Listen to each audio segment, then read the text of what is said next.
Om Bhurbhuvah Swaha Tatsaviturvarenyam Bhargo Devasya Dhimahi Dhiyo Yona Prachodaya. Om Shanti Shanti Shanti. Om Shri Saran. Oferecemos nossas mais humildes reverências aos divinos pés de lótus de Bhagavan Shri Satya Sai Baba. Vamos continuar o estudo de onde a gente parou da última vez. A gente está no terceiro capítulo do livro Bhagavad Gita, Divinos Discursos de Bhagavan Shri Satya Sai Baba.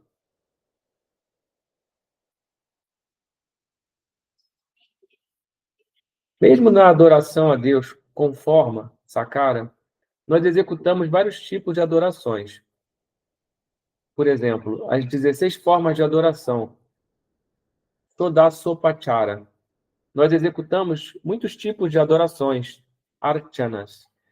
Nós acendemos uma lamparina e um incenso, agarbati, e queimamos cânfora diante da deidade. Tudo isso é a satisfação que obtemos ao adorar a Deus com um nome e uma forma, sakara tripti. Quando isso gradualmente fica impresso no coração, hridaya, como o princípio divino sem forma, nirakara tattva, e depois de termos abandonado nossa identificação como o corpo, nós adoramos a divindade com as flores mentais, Bhava Pushpa. Enquanto você está adorando a Deus com forma, Sakara, você oferece diferentes tipos de flores, como jasmim, calêndula, crisântemo, etc. Aqui, o corpo que pratica a adoração, bem como as flores que são usadas para a adoração, são ambos transitórios. No entanto, as flores que devem ser oferecidas na adoração da divindade sem forma, Nirakara Tattva, são totalmente diferentes. Aqui, as flores a serem oferecidas são as flores da não violência, ahimsa, do controle dos sentidos, Indriya Nigraha, da tolerância, Kshama, da paz, Shanti, da compaixão, Daya, da verdade, Satya, da austeridade, Tapas, etc. Todas essas pertencem ao princípio divino sem forma, Nirakara Tattva. Vou reler.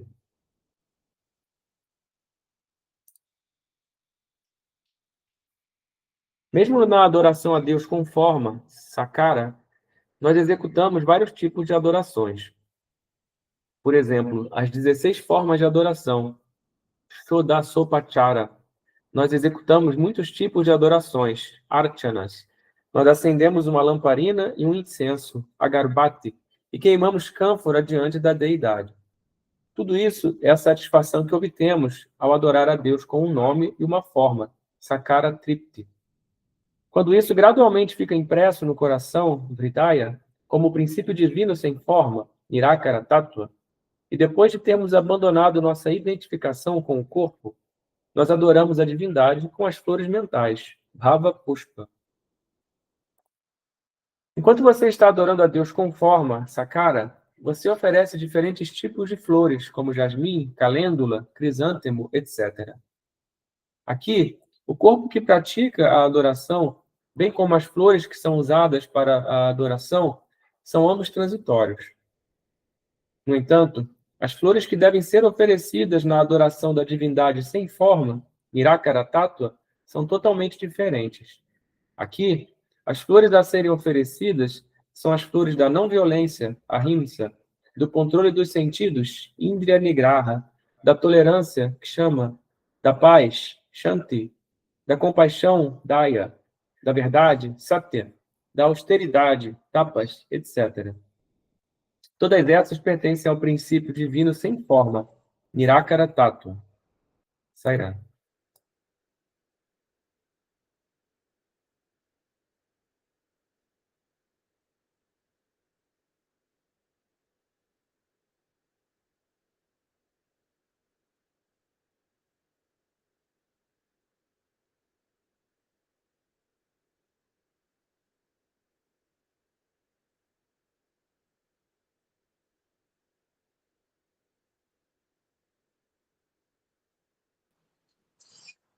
Pairan. É que o Baba fala, né, da nossa satisfação em, né, no culto, né, na adoração ao Deus com forma, né, em todas essas oferendas que a gente faz, né, de flores, de incensos, né, que a gente gosta, a gente se esmera nessa parte, né, de oferecer coisas da criação, né, que são bonitas, que têm perfume, né, oferecendo o perfume da nossa adoração. E depois ele fala sobre, né, a adoração sem forma, que é justamente desses valores, né? Essa é a parte mais difícil da nossa adoração, né? A primeira parte é linda, é gostosa de fazer, mas, vamos dizer, é a mais fácil. Apesar de que, para fazer essa primeira parte também, a gente tem que ter devoção, tem que ter amor por Deus, senão a gente não faz nada. Agora, esta segunda parte, né, que está relacionada a gente cultivar as nossas qualidades divinas, esse que é o verdadeiro caminho espiritual, né? A gente ter essas qualidades que ele fala aqui, ó, da não violência, controle dos sentidos, tolerância, paz, compaixão, verdade, austeridade. É aí onde é o nosso verdadeiro trabalho espiritual de transformação e de entrega a Deus. Sairam.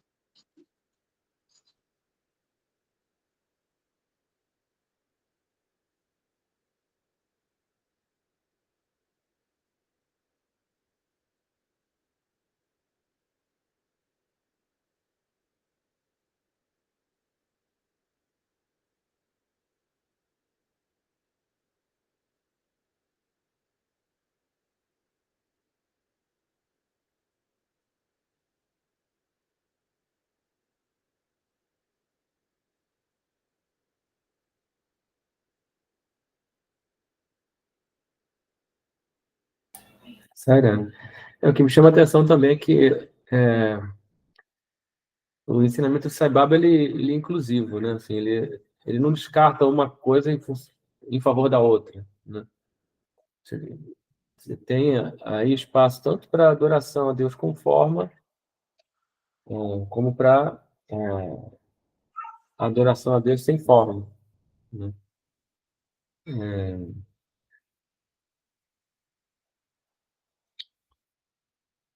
Assim como, né, o ensinamento dele, de um modo geral, ele não descarta o material em favor só do espiritual, né? Ele inclui material e espiritual e, na verdade, ele não diferencia, né, entre material e espiritual, porque tudo é Brahman, né? A diferença só existe na nossa cabeça, né? Tem até aquele episódio que eu já contei aqui, né, professor lá da Universidade de Sai Baba, que ele era devoto de Sai Baba também, quando ele decide se aposentar do trabalho dele para poder se dedicar exclusivamente ao sadhana, né? Que ele fazia na época, que era uma meditação, né, em cima da pergunta quem sou eu, o inquérito interior. E, e Sai Baba diz para ele, quando ele vai, né, falar isso para o Sai Baba diz para ele: enquanto você separar de um lado material do outro lado espiritual, você nunca vai alcançar o que você está procurando. Então ele inclui, né, integra tanto uma coisa quanto a outra. Sairá.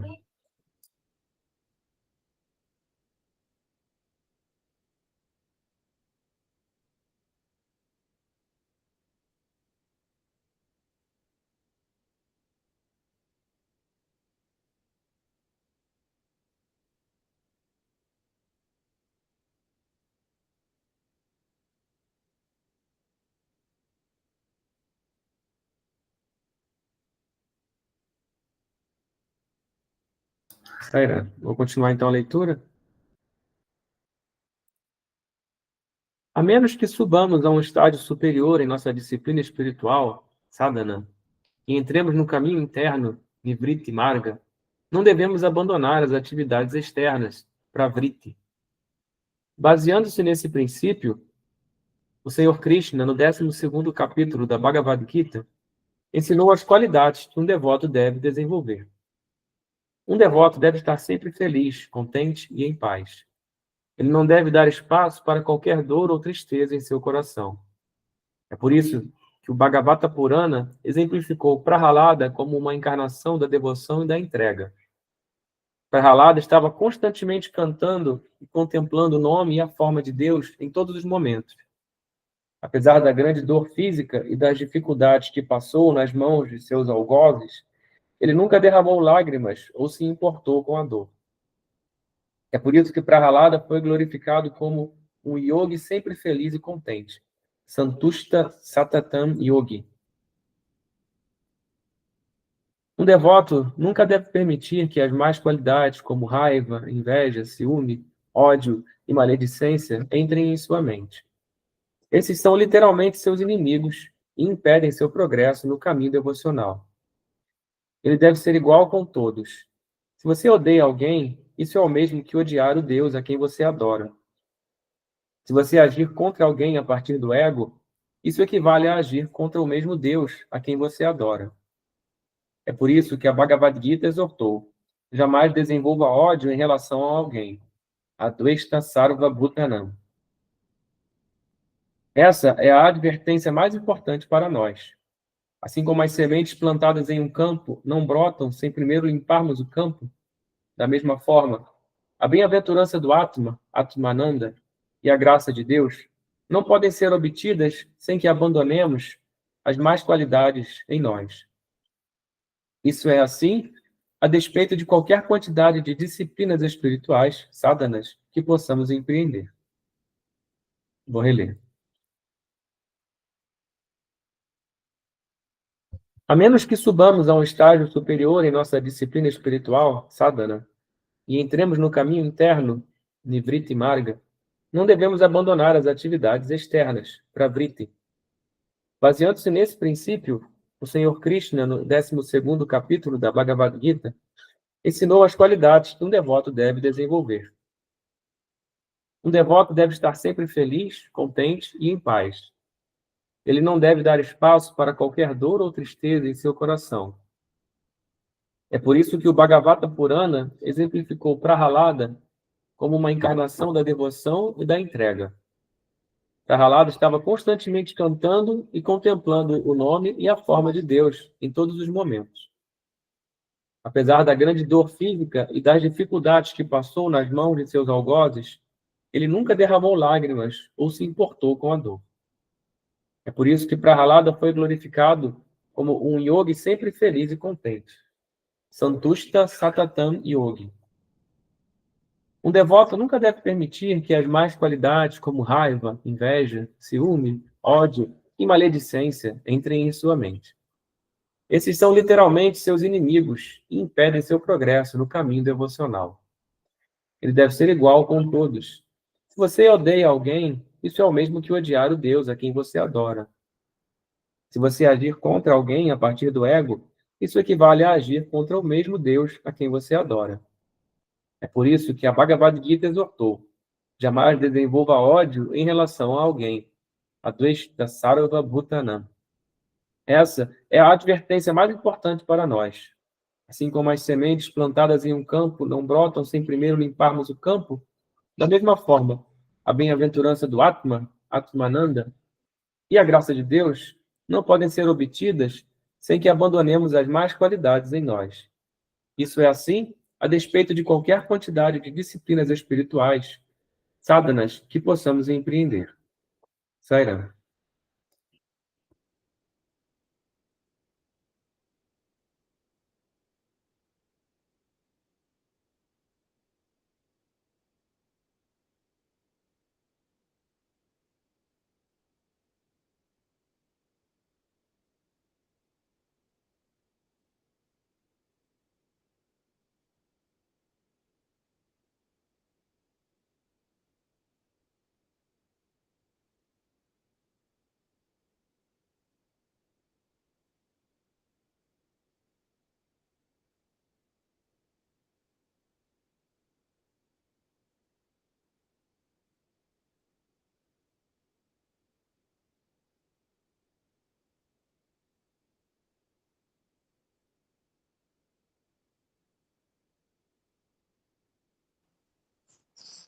Sairam.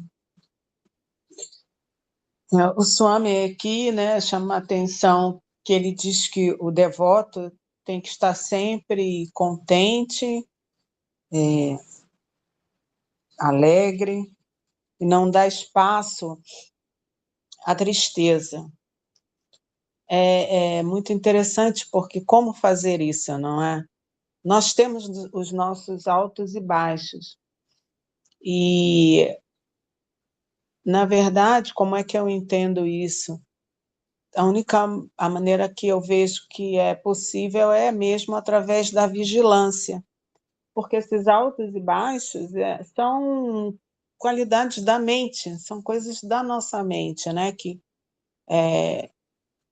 se envolve com determinados pensamentos e, e aí fica triste, né?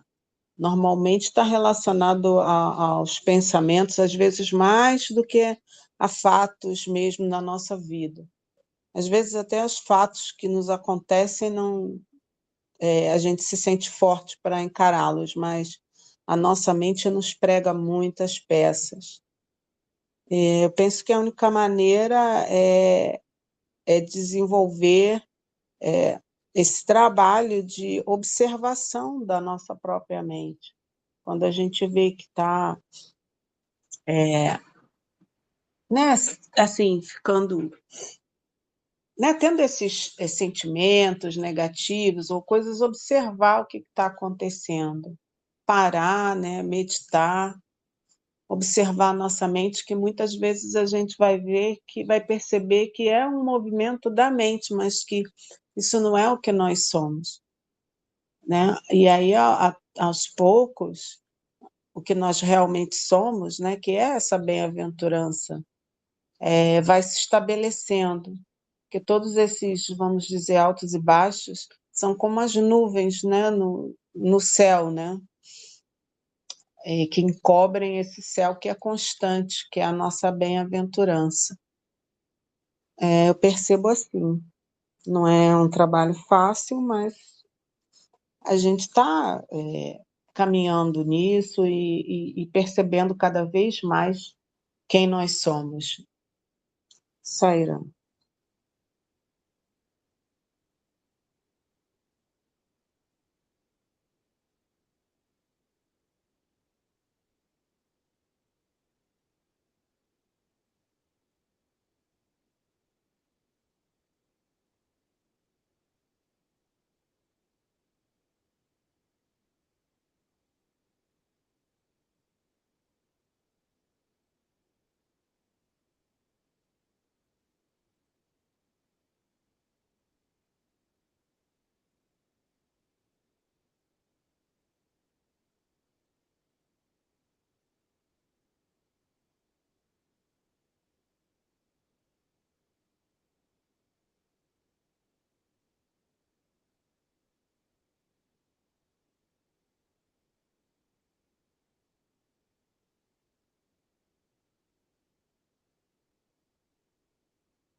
Saíra.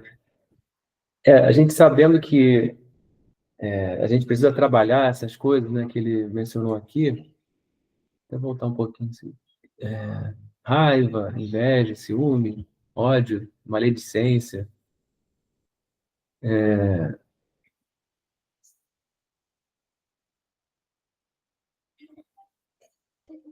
A gente pode tomar isso como uma diretriz, né? E, ao mesmo tempo, usar o nosso discernimento, a nossa observação, o nosso conhecimento, né? Para trabalhar essas coisas com discernimento, com inteligência, né? Não é simplesmente assim uma coisa que a gente segue, né? Mas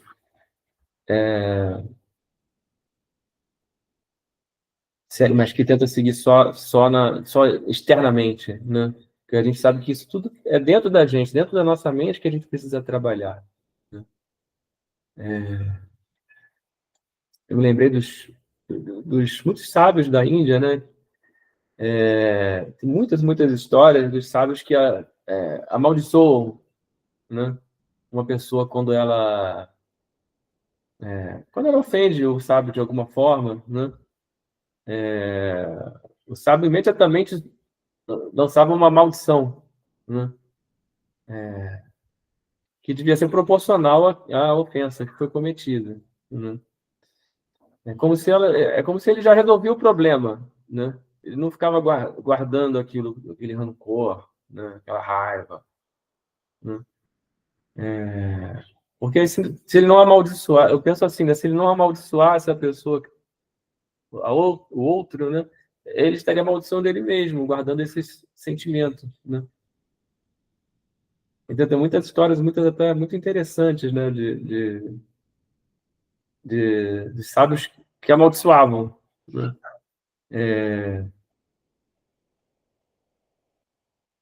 E a gente tem uma, uma educação que nos faz evitar isso, evitar essa manifestação externa, né? Da raiva, de outros sentimentos, né? Mas com isso a gente acaba guardando muita coisa dentro da gente, né?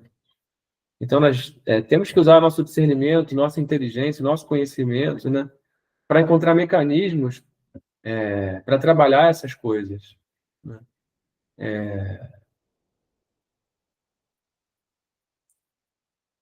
As pessoas gostam muito de citar Jung, né? A nossa sombra, né? Então a gente tem que fazer esse trabalho interno mesmo, né? Não é a gente se apaixonar pela nossa sombra, né? Agora eu sou o Durvassa, vou sair amaldiçoando todo mundo. A gente tem que né, fazer esse trabalho com discernimento, com muita inteligência, né? Para não ficar uma coisa assim que é simplesmente uma diretriz que a gente tem que seguir, né? Exteriormente, né? O que mais importante é como está a nossa mente, né? Como está nosso coração. Sairando.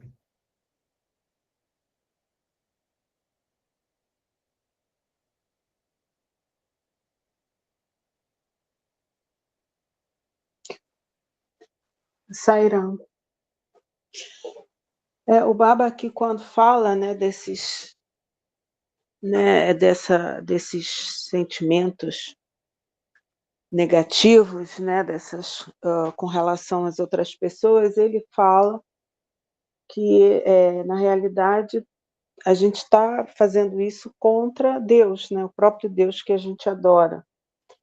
Ele está mesmo, assim, convidando a gente a usar o nosso discernimento e perceber que há uma unidade, né, que só existe o uno. Então, se você odeia alguém, você está odiando Deus, né? Isso é uma parte sua que está atingindo aquilo que você mesmo é, que você e aquela pessoa são, né? Tá uma unidade entre vocês, porque tudo é Deus, né? A gente refletir sobre isso.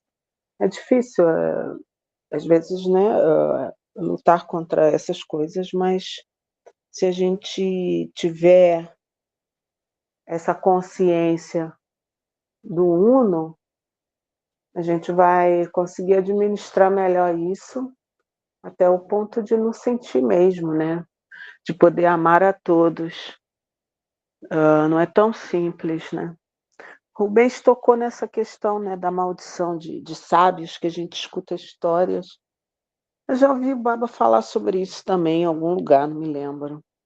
Mas, na realidade, também essas maldições são em benefício, né, da pessoa. No caso do sábio, né, claro, quando um sábio faz isso, É em benefício, porque ela rapidamente já vai, como livrar-se daquela mácula, né, daquele erro, né, então você está purificando aquela pessoa, é um trabalho em favor daquele devoto, que é diferente da gente ficar acumulando, eh, raiva, né, ódio contra as outras pessoas. Mas é em benefício, sabe, quando joga uma maldição, aquilo, rapidamente, hã, o devoto é beneficiado, porque se limpa daquela mácula. Eu já vi o Baba falando isso sim, em algum momento. Sairã.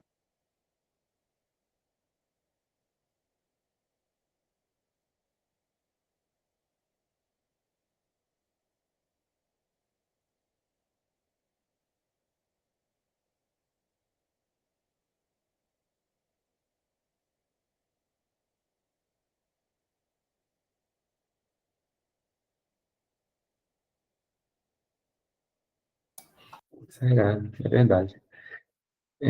Vou continuar a leitura, então.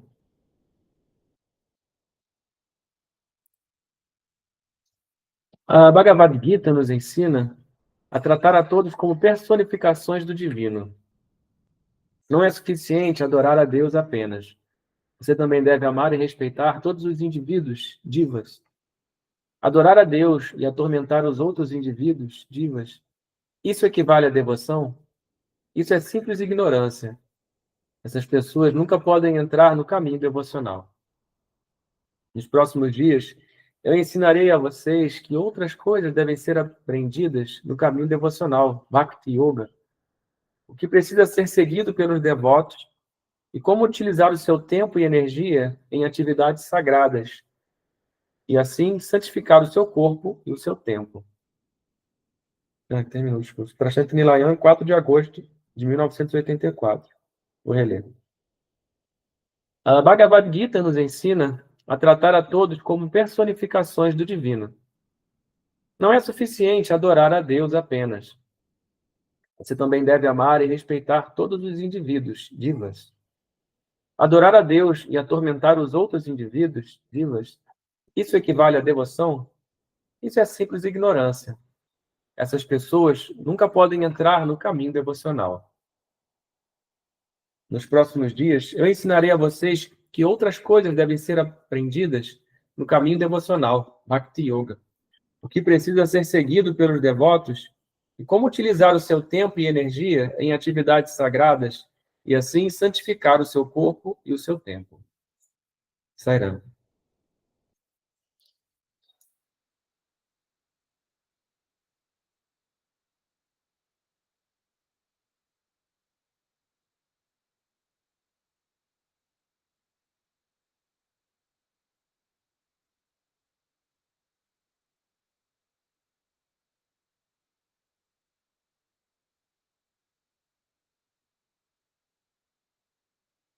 Sairam.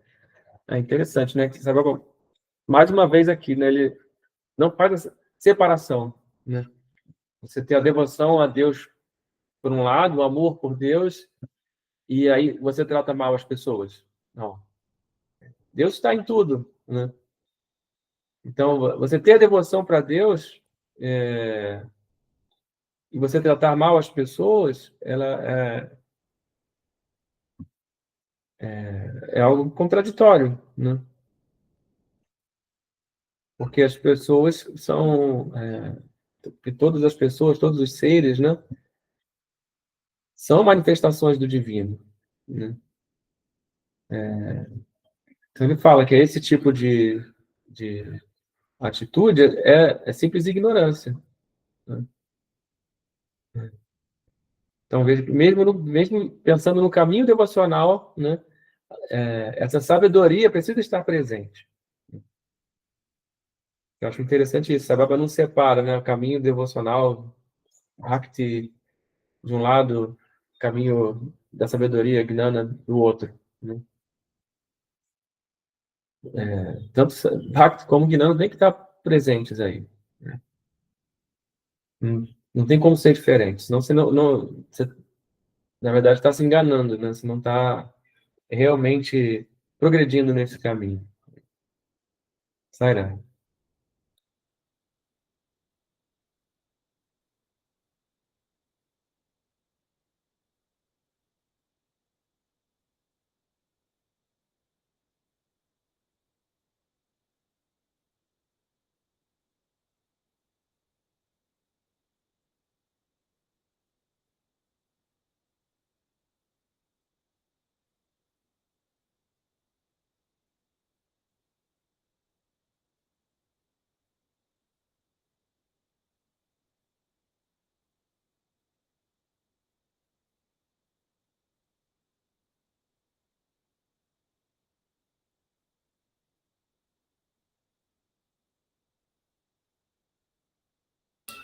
Sairá, quando ele fala dessa questão, né, de você cultuar essa devoção a Deus, mas ignorar o fato de que os outros também são esse Deus que você adora, ele está enfatizando, né, tanto a unidade quanto a nossa percepção dual, assim, nossa percepção de que existe coisas separadas, né? Assim, a gente tem que entender, tem que experimentar essa unidade. E uma coisa que eu presenciei, assim, tive experiência hoje, né, quando eu acordei, as crianças estavam... Eu acordei com as crianças já gritando ali, né, fazendo... E aí nossa, como gritam, né? Na hora da manhã, pensei. E aí, nesse momento que eu comentei mentalmente isso, eu percebi o quanto eu estou olhando só para fora, né? O quanto eu estou vendo o externo. E eu não estou nem me percebendo, né? Eu acordei, não percebi nem minha respiração, não percebi nada, assim, né? Dentro de mim, em mim. O que eu percebi foi o externo. Então, se essa é a minha primeira impressão, isso aponta para mim que essa é a impressão predominante. Então, dentro dessa percepção do exterior predominante, a gente vai ver mesmo a dualidade, a gente vai ver as diferenças, a gente vai achar difícil entender que o outro que faz uma maldade seja Deus também. Né? Então, é complicada, eu acho. Assim, eu acho que talvez o caminho mais fácil talvez seja mesmo olhar para dentro para poder depois entender o outro, que é Deus também. Porque, afinal de contas, quando a gente julga o outro, a gente está julgando aquilo que também, de certa forma, é um reflexo do nosso comportamento no outro, por mais duro que possa parecer. Então, a gente tem defeitos. Por que o outro tem que ser perfeito? Por que para o outro ser Deus, ele tem que ser perfeito, ao nosso entendimento, e eu posso ser Deus, mesmo ignorando as minhas imperfeições, fazendo vista grossa para elas? Eu vou deixar de ser Deus porque eu tenho imperfeições? Eu deixo de ser Deus? Né? Aí, na lógica, no raciocínio lógico, claro que não, porque se Deus é onipresente, se Deus tem tudo, ele está tendo um imperfeito. Então, acho que a gente tem que buscar esse entendimento, talvez, se falando por mim, né? Eu buscar esse entendimento, mesmo interno, né? Esse olhar para dentro, buscar essas imperfeições que eu vejo no outro, em mim, entendendo que eu sou Deus, que esse Deus que eu adoro, seja forma de ser Baba, Ganesha, o que for, ele também, ele sou eu sou o mesmo, nós somos a mesma coisa, né? Estamos unidos, somos um só. Mas eu tenho essas coisas dentro de mim. E o outro também deve ter. E não é isso que vai fazer com que um seja o outro não seja, porque todas somos. É complicado, sempre, eu acho que pela nossa educação e mentalidade, né, de que Deus é perfeito. Aí ele fala, perfeito, então tem que ser perfeito dentro do nosso ponto de vista de perfeito. Mas qual é o ponto de vista de perfeito de Deus? Né? Aquela história da floresta, né? Você vai na floresta e você vai num jardim de um paisagista, a floresta é um caos. Tem tronco caído, né, de árvore, tem caminhos impedidos, né? E o que é perfeito? Ela não é perfeita, a floresta? É perfeitíssima. E talvez no jardim, harmônica, visualmente harmônico, perfeito, para a nossa cultura, ter muito pesticida para manter por fora as pragas, né? Tem muitas coisas. E aí, esse é o perfeito? Né? O que é perfeito? Sairã.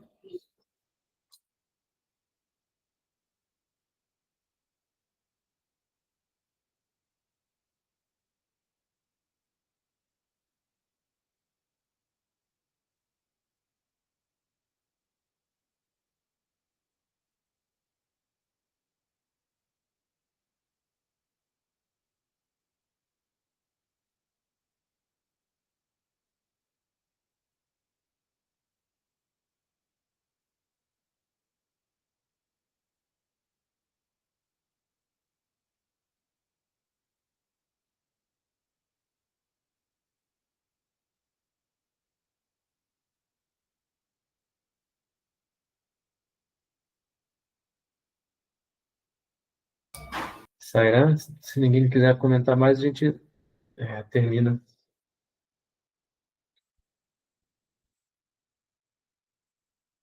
Om Swasti Prajabhya Paripalayantam Nyayena Margena Manihishaha Go Brahmanebhya Shubhamastu Nityam Samasta Loka Sukhino Bhavantu. Om Shanti Shanti Shanti